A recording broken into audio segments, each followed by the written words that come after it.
Bom, pessoal, bom dia, boa tarde, boa noite novamente. Vamos então começar a gravação da sexta aula da disciplina de Informática Aplicada a Sistemas Livres. Na verdade, um resumo, né, da sexta aula para servir como base de apoio, revisão para os estudantes dessa disciplina e, sobretudo, também para eventuais internautas que estejam procurando informações sobre esse mundo maravilhoso dos sistemas livres, né? Então, hoje, a nossa programação é essa aqui, como vocês estão vendo. São esses comandos, né, do sistema. Move, copy, more, top, find, dmesg, gzip, echo, chmod e bc. São comandos básicos ainda, mas a última sequência de comandos antes de nós podermos começar a resolver de fato problemas, aquilo que eu venho prometendo desde o início da disciplina, né? Que vocês acreditem em mim, ponham o casaco, tiram o casaco, inserem o carro, pintem a cerca.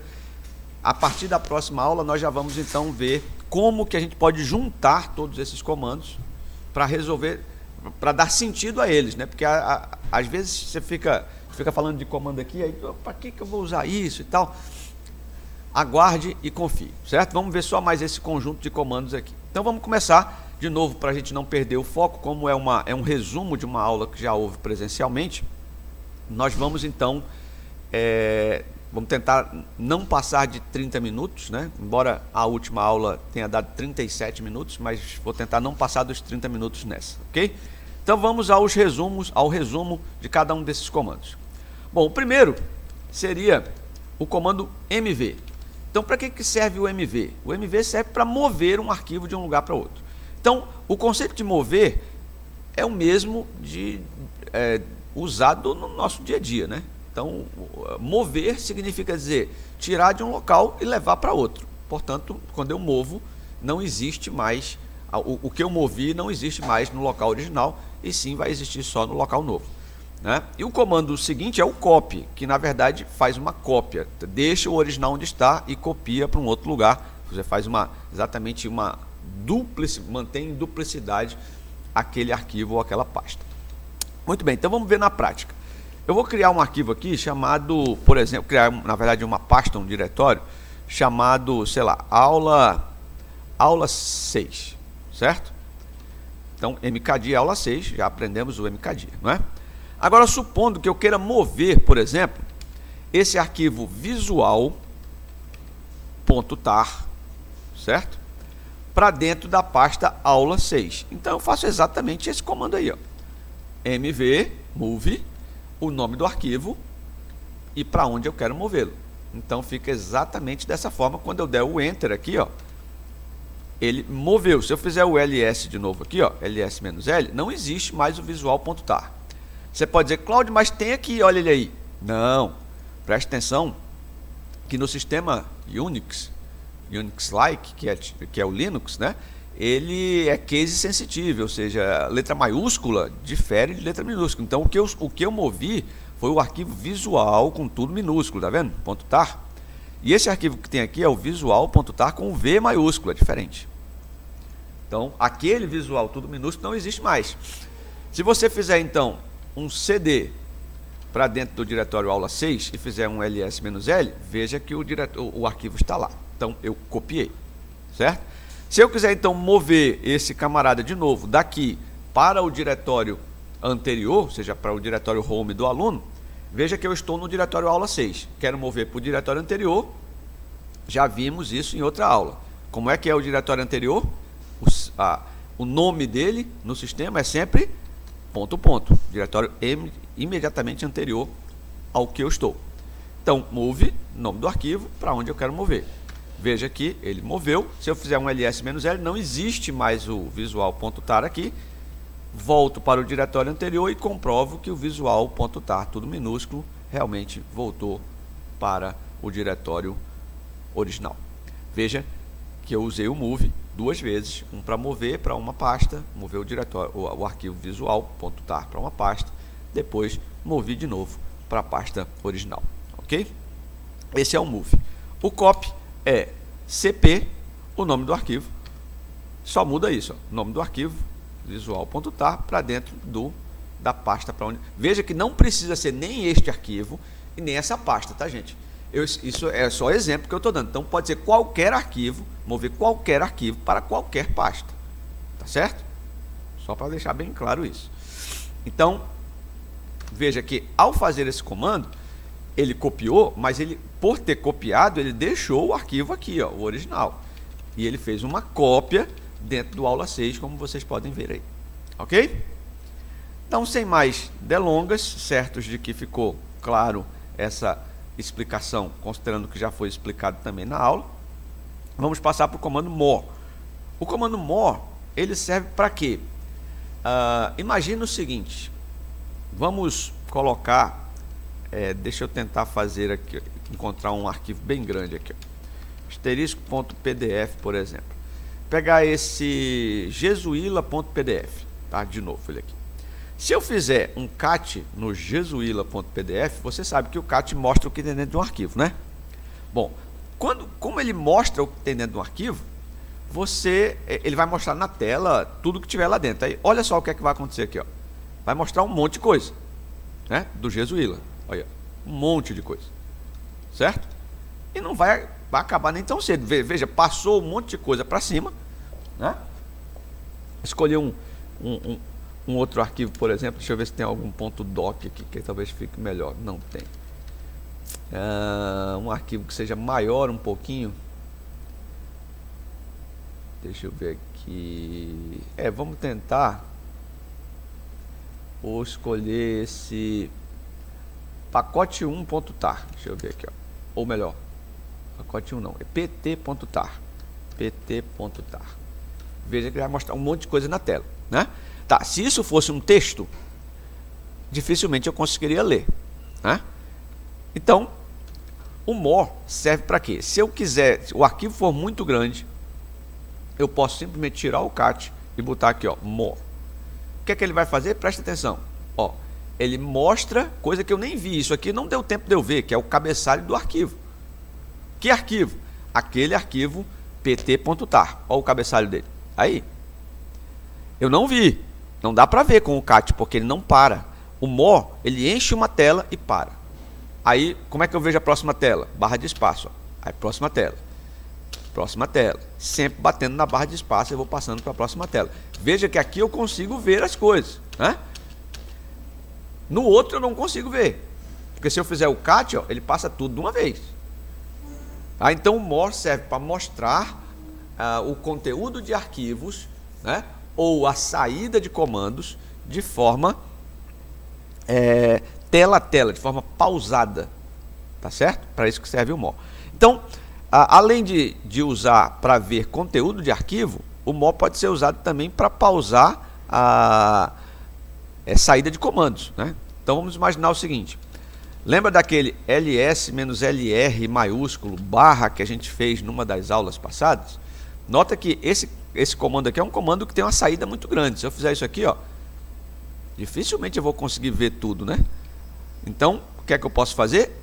ls-lr, já vimos o pipe nas aulas passadas, agora a gente pode juntar o pipe com o more, já que o more para, né? Ou seja, mostra tela por tela, então eu posso usar qualquer comando que a saída for muito grande, eu posso usar com o pipe e o more. Veja aí, ó. Aí ele mostra a primeira tela, barra de espaço a segunda, e assim ele vai mostrando tela por tela de forma pausada. Para isso que serve o more, ok? Bom, vamos para o próximo comando, que é o top. O top é interessante porque, veja, ele tem a mesma função do PSWAUX que nós vimos na aula passada, último comando da aula passada. Só que o top, ele mostra algumas outras coisas interessantes sobre os processos que estão em execução. Então veja só, como é que eu executo o top? Só top. Tá, ele aparece na tela aí. Então, além de mostrar os processos que estão aqui, ó, na coluna command, tá vendo? Isso aqui são os processos que estão em execução. Você nota que ele é dinâmico. É um comando que executa um aplicativo que fica mostrando aqui, ó, vê que vai mudando. A cada instante entra um processo em execução, sai outro, entra um, sai outro, entra um, sai outro, e assim vai. Então ele mostra sempre o topo aqui, ó, o primeiro processo, é o processo que está usando a CPU naquele momento. Então veja, eu estou usando aqui esse tal de Kazan, que é o software que captura a tela para gravar a aula. Então, como é ele que está em execução agora, né, está fazendo a tarefa principal no meu computador, veja que ele dificilmente sai da CPU, é ele que está ocupando a CPU o tempo todo. Quem é o usuário que está executando ele? Ó? É o CCM, sou eu.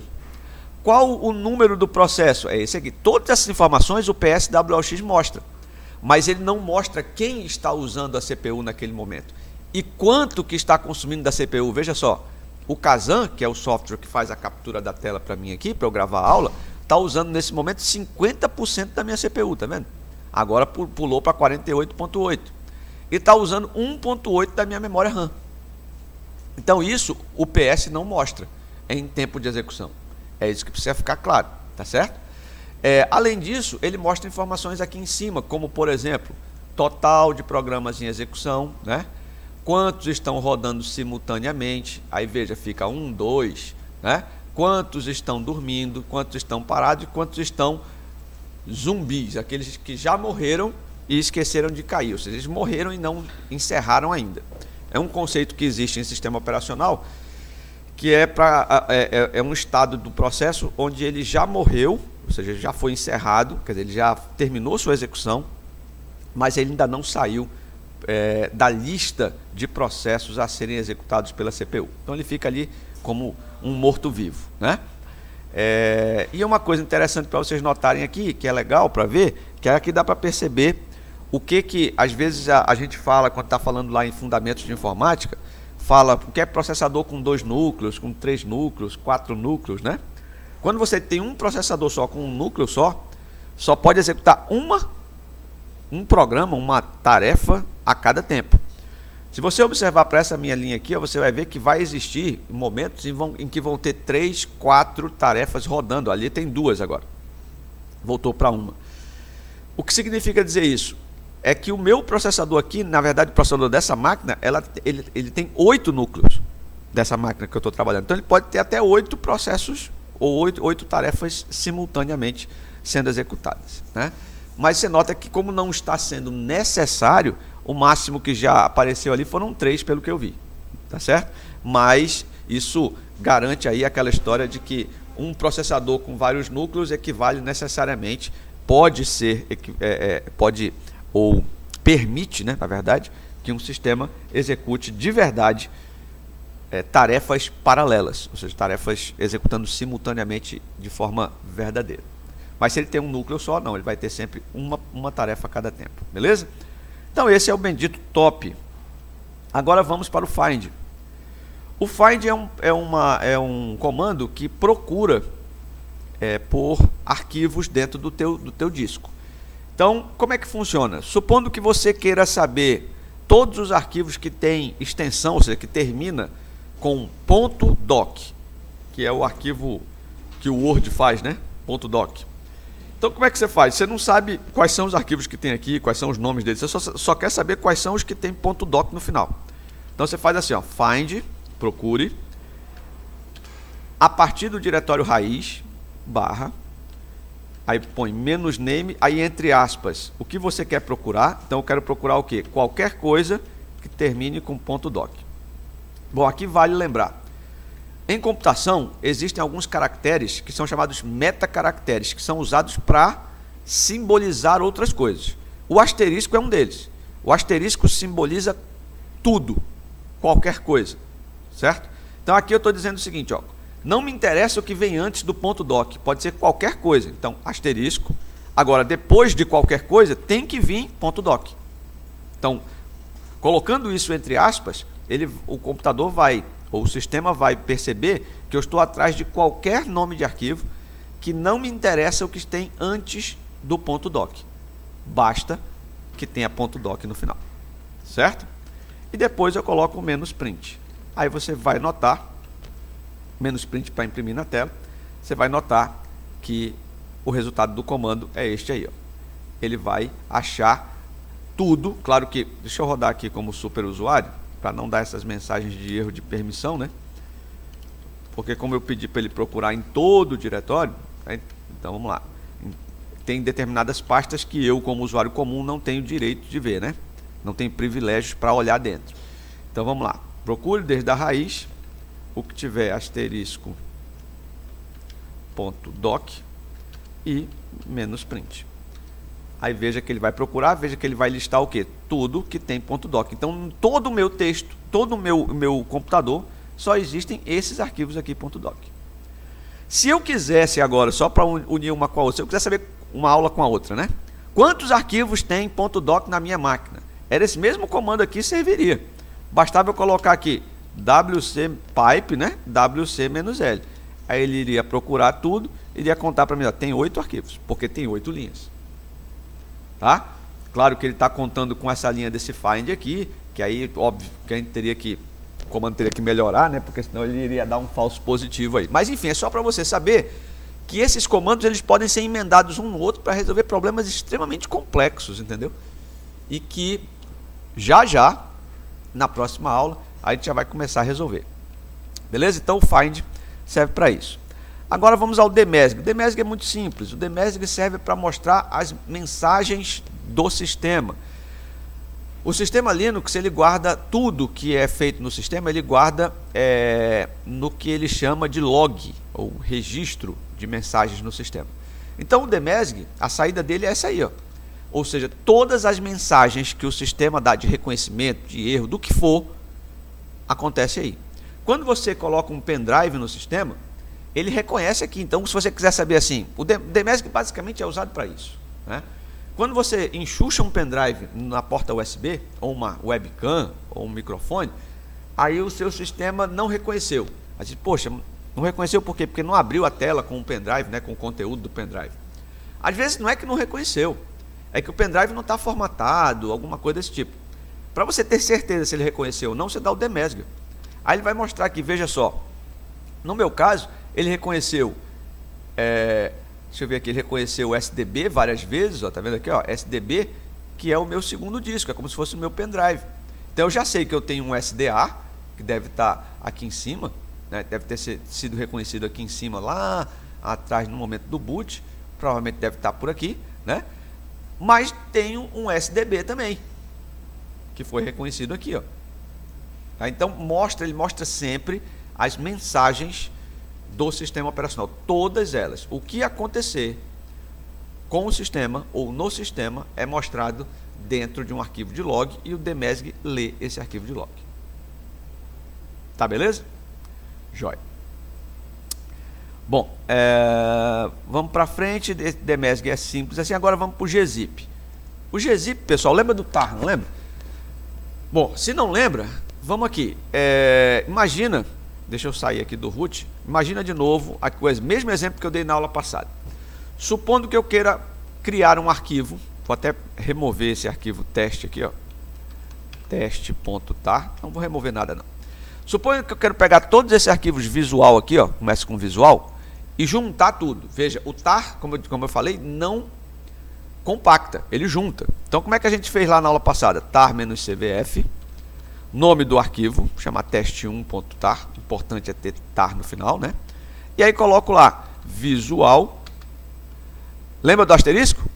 Olha, asterisco, ou seja, não interessa o que vem depois da palavra visual, eu quero pegar e juntar todos os arquivos que comecem com visual e terminem com qualquer coisa.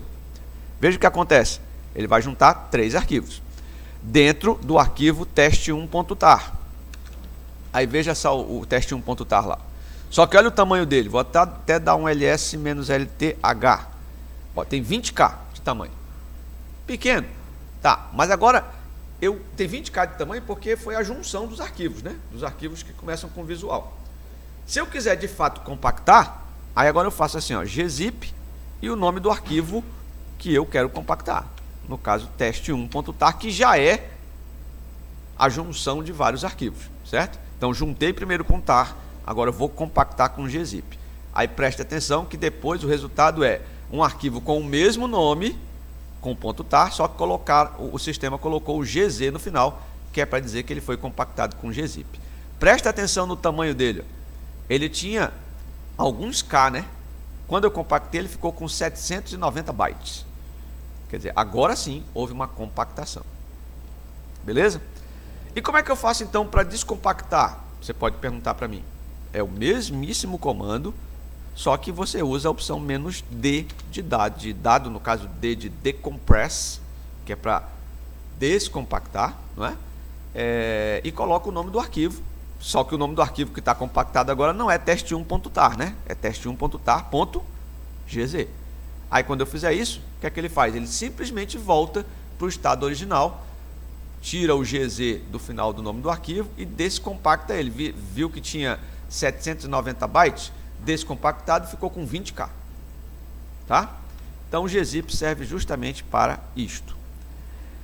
O que é que nós temos mais então para hoje? Echo. O echo é muito legal. É um comando que simplesmente imprime coisas na tela. Então se eu fizer echo olá, echo olá qualquer outra coisa, ele vai imprimir exatamente tudo que eu colocar depois do echo. Para quem está estudando C, o echo é o primo, vamos dizer assim, né? Primo não. É o avô do printf. Printf é o cara que surgiu depois. O echo já surgiu, né? É mais antigo do que o printf, mas não quer dizer que é menos potente, né? Ou seja, menos usado, menos funcional. Não, servem para exatamente a mesma coisa. Ok? Lembrando, pessoal, que todos esses comandos podem ser misturados, né? Então, se eu fizesse isso aqui, ó,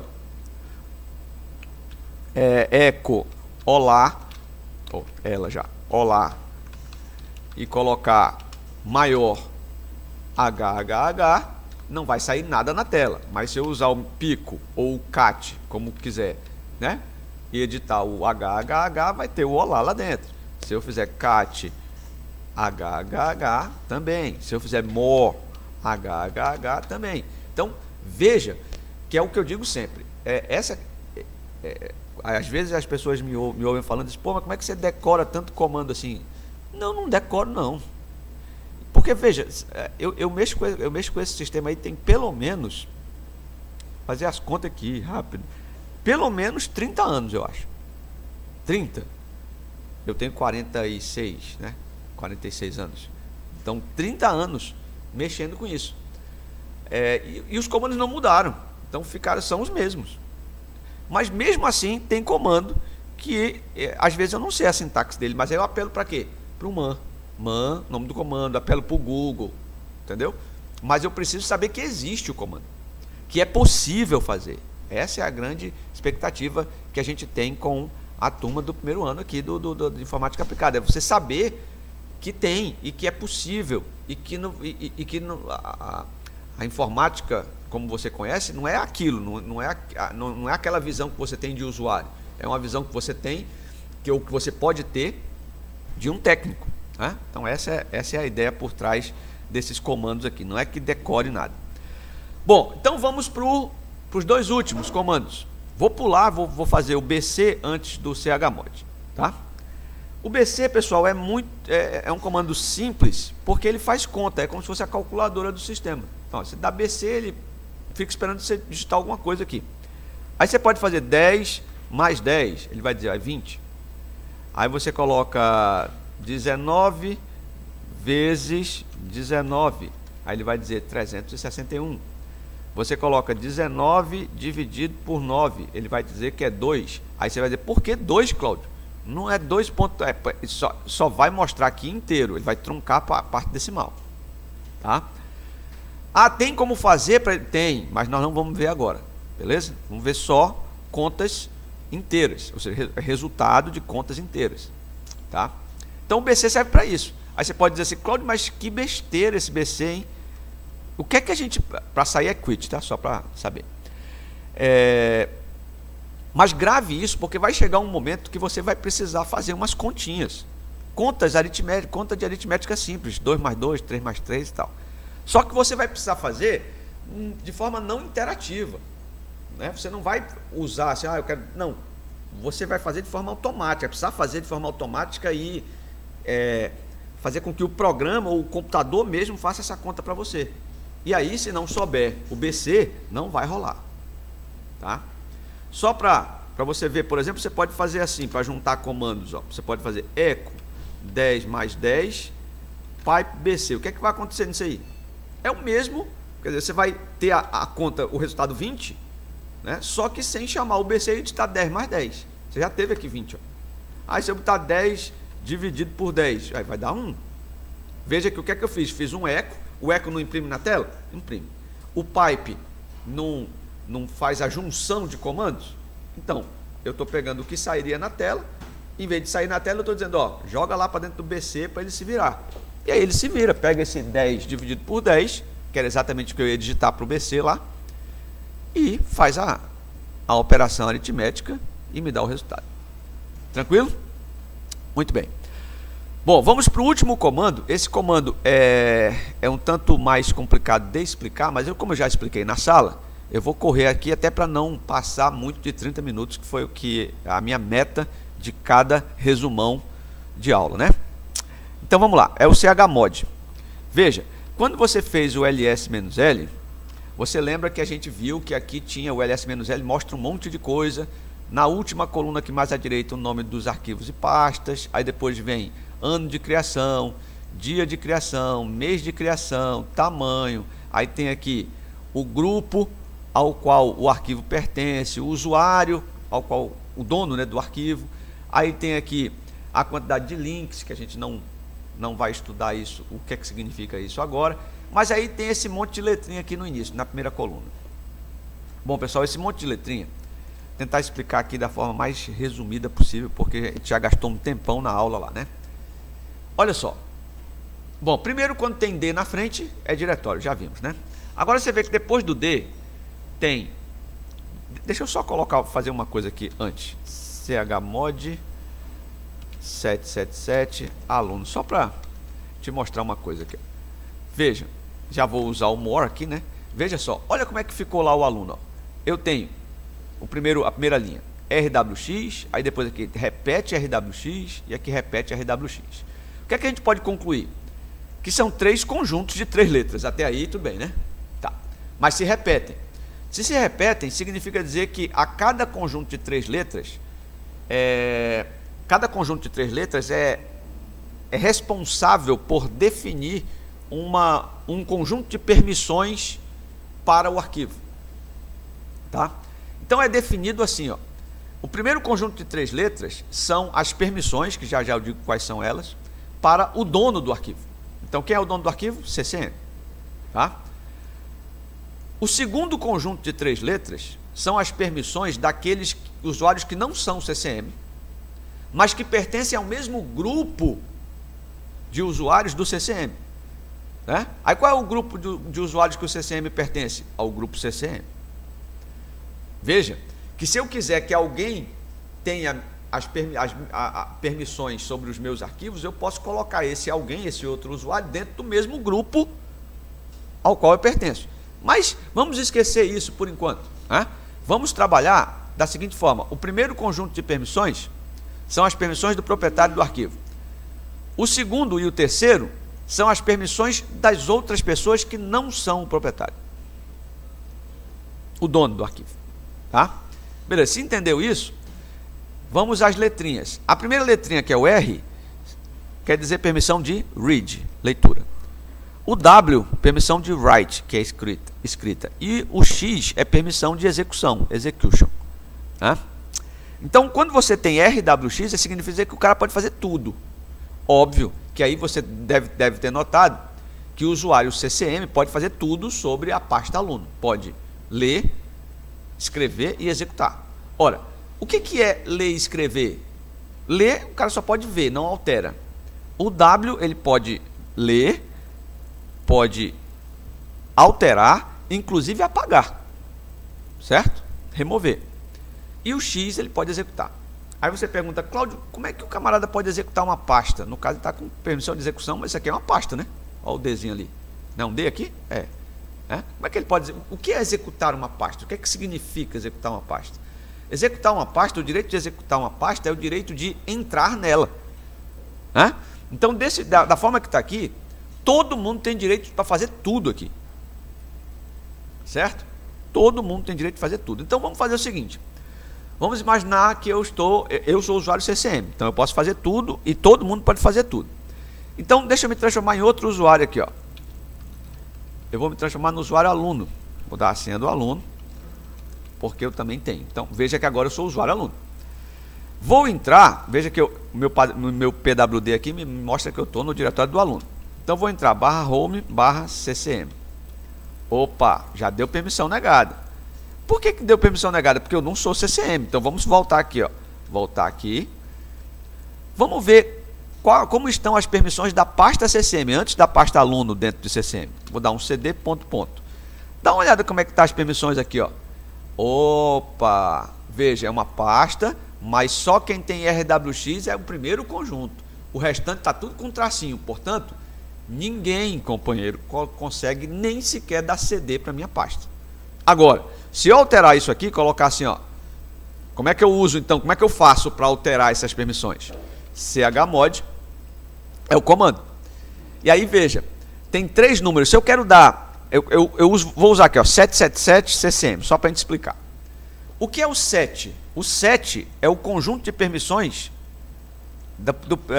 é o primeiro conjunto de 3 letras. E por que 7? Porque cada letra tem um peso, tem uma numeração, né? Então vamos lá, o R tem peso 4, o W peso 2 e o X peso 1. Então vamos lá, 4 mais 2, 6, mais 1, 7. Então significa dizer, se eu quero dar permissão de RWX para o primeiro grupo, que é o proprietário, eu coloco 7 aqui no primeiro número. Se eu quero dar RWX para o outro grupo de permissões, outro 7. Se eu quero dar permissão de RWX para o outro, também 7 também. Então, não são 3 grupos de 3 letras? Se eu quero dar permissão de todas as 3 letras para os 3 grupos, chmod 777. Presta atenção como é que vai ficar depois disso. Olha como é que está a pasta CCM agora. Tudo completinho com RWX. Nesse momento eu faço su-aluno de novo. Dou a senha do aluno. Me transformei em usuário aluno. Agora eu vou tentar entrar na pasta CCM. Será que consigo? Consegui. Por que eu consegui? Porque eu dei permissão para todo mundo. 777. E aí aqui dentro o camarada pode até chegar assim, dar uma de atrevido e fazer, ó, remove teste1.tar. É aluno, hein? É o aluno que está fazendo isso. Ó, aí ele está dizendo, o remove está protegido contra a gravação. Você quer apagar assim mesmo? Sim. Olha, acabou. Acabei de apagar o arquivo. Beleza? Agora, se eu voltar lá na minha pasta home e disser o seguinte, ó, eu quero fazer então, eu não quero dar permissão para todo mundo. Eu quero dar permissão de 7 para mim, que sou o proprietário. Agora, para os outros, eu quero permissão só de execução. Ó, execução é X, né? A última letra, que tem peso 1. Então, só quero X para o segundo conjunto e X para o último conjunto. Nome da pasta. Aí veja como é que vai ficar as permissões. RWX para o proprietário, X e X para o outro. Ou seja, eu estou dizendo que os outros só podem entrar na minha pasta. Vamos ver se funciona mesmo? Su-aluno. Está aqui a password. Aí vamos ver. cd/home/ccm. Consegui entrar? Consegui. ls-l. Não vai porque eu não consigo ler. Só entrar. Você só tem permissão de execução. Perceberam? Bom, espero que sim. Esse é o resumo de mais uma aula nossa. Para não vencer os 30 minutos, acho que até já passei um pouco. Queria então agradecer muito a paciência e a audiência de todos. Espero que sirva de referência, essa aula sirva de referência para todos que acessem o meu canal. E fiquem todos com Deus e até a próxima.